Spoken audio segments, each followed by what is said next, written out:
Our third keynote speaker, ladies and gentlemen, before we get to our panel discussion, comes from Japan. Japan, a nation known for its love of seafood and its fisheries, very productive fisheries.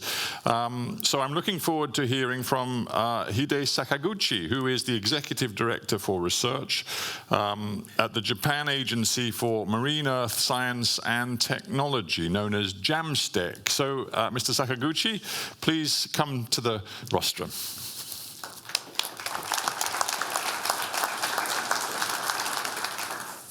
Thank you very much for the beautiful introduction and excellencies, ladies and gentlemen. I thank you, first of all, very much for inviting me as a keynote speaker. Although Japan is not an Arctic country, but as Stephen introduced, I would like to ask you how much you know about Japan. Japan, you know, has an area of 0.37 million square kilometers, where Norway is 0.38 million square kilometers, which is quite similar, but Japan is a little bit smaller than Norway. But in terms of population, we have more than 100 million people in that such a small area. That means Japan is really noisy or very busy country you can expect. But in reality, as you may know, some of you may know, Japanese are very quiet and relatively quite shy, especially at this kind of meeting. And sometimes, since they are too quiet, we are sort of being mysterious, or sometimes sort of be stupid because we do say nothing. Right? But the reason why we Japanese are really quiet is for a long time, being quiet has been thought to be a beauty in life.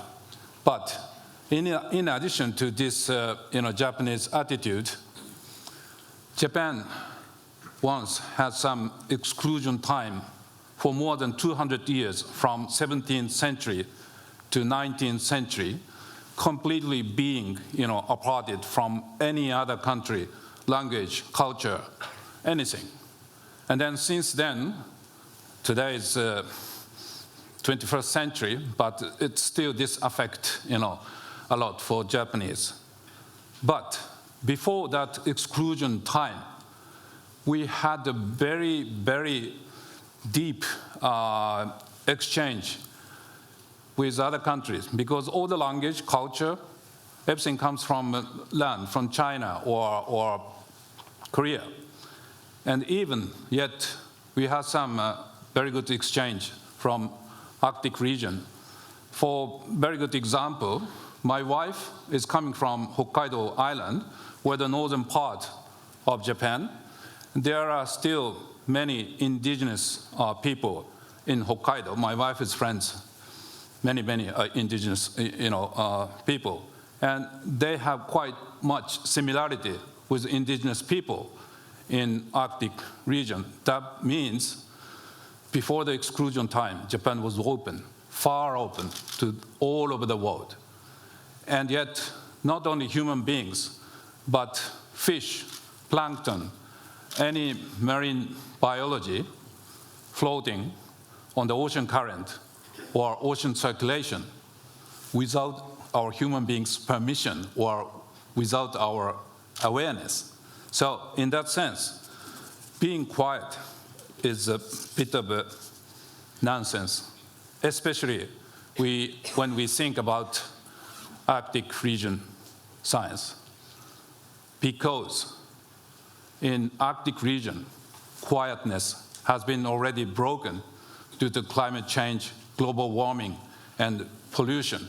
Then we must make our eyes more wider and wider to take a look and take an action to support each other.